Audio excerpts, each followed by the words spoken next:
Well, I took my walk to the post office. Got a little meal right here. Matter of fact, I got me a magazine from one of the facilities that I was at. My mother had subscribed to them, and it's still coming. Anyway, part 2, the saga continues about the sellout lawyer. And guess what? Mine's not the first, and thus far he wasn't the last. I know one thing, y'all need to pray over this state of Louisiana, man, with this unjust justice system. Cause just like it happened to me, guess what? It could happen to, I could have been your child, or your brother, or your husband, or your boyfriend, or your uncle. Just like it happened to me, it could happen to anybody. They don't care if you are a working class citizen. That's all it takes is one little slip up, and it seems like they just be waiting like vultures just to, tear you apart, devour you. Take your money, sell you out in court, and next thing you know, you're in the institution, penal institution like a slave, straight up. That's just what it is. And so I go see my lawyer. I go back. He got the guilty plea.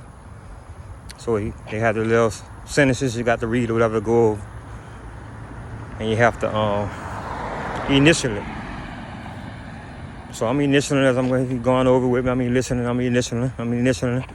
Then I just had a funny feeling in my spirit when I seen this 40 written on one of the lines. So I asked him, I said, excuse me, why is this 40 written on this line right here? And he said, oh, hold up. So he grabbed the law book, which has all the charges that you could possibly catch in the state of Louisiana in the crime. It's called the Criminal Code of Procedures. So he opened it up and he goes to manslaughter and he said, look, you was charged with manslaughter. And he said, see, it carries up to 40 years, so I have to write the 40 on it like that. So I said, okay, got me. He lied. In actuality, he had me pleading guilty to 40 years. Yep, lied to me just like that. I know some of y'all probably like, oh, yeah, for real, that's how he did. I'm talking about with a straight face. And that's what happened to me. He did me just like that. Sold me to the state like a slave. Straight to the penitentiary. In the sweltering heat, working in the field, using tools I never used before. Swing blades and hoes and stuff like that. It was crazy. I'm talking about I had to adjust real quick. I'm talking about I had to adapt to, like I said, the field work, had to adapt to no air conditioning, sweating in them cells in the hot summer.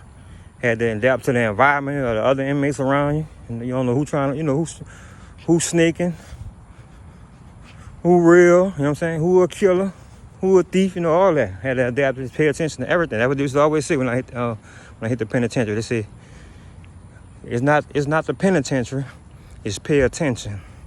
That's what they used to always say, pay attention. Yep, and that's how I learned how to just observe. See and don't see, hear and don't hear. You know how it go. Don't say too much. Just what it is. But guess what? I ain't mad about the experience because I picked up a lot on that journey. I picked up a lot. I mean, schoolings, social skills. I had really, man, you're faced with so many different attitudes, in a day, especially in the dawn. You're in the dawn with what it was. Oh, it was like 60 something. Yeah, it was 60. I think like 63 people in one dawn. 63, I think. Like rows of 16 beds, something like that. So 63, 64 people. I think they used to have a few missing beds, little space, but you got. I mean, you're fortunate if you got your end beds, so you only have one neighbor to deal with. But majority of us, you got two neighbors to deal with. So you got to put up with them, with their situation, what they're going through. You know what I'm saying? What's going on at their house? How they feeling today? Might be crazy. Might be one of them ones, just ready to go off. So you got to tread light, but at the same time, you ain't gonna be scary. So you gonna still, be you and do you. But I mean, that just was the reality of it. It was crazy. And then you got to deal with the people that work there, the security, and their baggage. They mad, how they come from their house, you know, angry, upset, whatever going on inside their house. And they bringing that to the jail. But they won't talk crazy to you. Now, some of them got the issue now. Don't get me wrong. Some of them got punched down and all that. Male and female. Some dudes ain't have no pics. Some dudes in there for beating, you know, females up and all that. So, you know. And that's what I used to always say, man, them little females be tripping. They act like they ain't mindful of who they're around, man. You around killers, you around rapists and all that. Some dudes don't even care about you, man. They'll do you dirty and you 100 pounds trying to talk crazy. You tripping. But anyway. Yeah, I'm just sitting outside enjoying this little sunset and going in. Took my little walk. But yeah, man, it was that journey there. Ooh, something y'all gonna hear as I, you know, keep on, you know, coming out. Man, I'm gonna keep on sharing with y'all. But man, that was a culture shock. I mean, thank God I ain't going to mental health. For real, because that junk, man, so mental, so crazy. And you got to suppress your feelings. You know, you got to hold your tongue sometimes when these people talking crazy. You got to hold your tongue because it's going to hurt you more than it's going to help you. You know, when you go off and you're trying to get out of there. And you got everything stacked against you. It ain't like you could just leave. You know, let me just get from around this group of these people right here and just leave. It ain't like, you know, like you out in this world. You could just, let me go inside. I ain't going to answer my phone, turn my phone off. You know, and you can't do that. You had to get up when they say get up, eat when they say eat. You know, man, it was crazy. Like a bunch of, man. I remember your boy said that on the song, man. Taking orders like a broad. But you know, he said the B word. Another artist said he'd rather be pushing up flowers. And y'all familiar with him? He said, I'd rather be pushing up flowers, meaning dead, than in a pen sharing showers. And he ain't lying. That's just what was going on. He had to share showers, man, every day. You can't tell me this is not mental.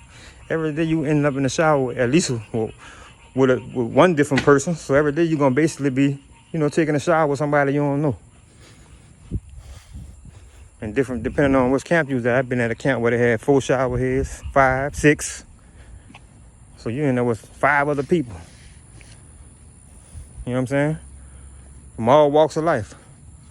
In that thing. And every day, that's mental, man. Really mental duress. For real.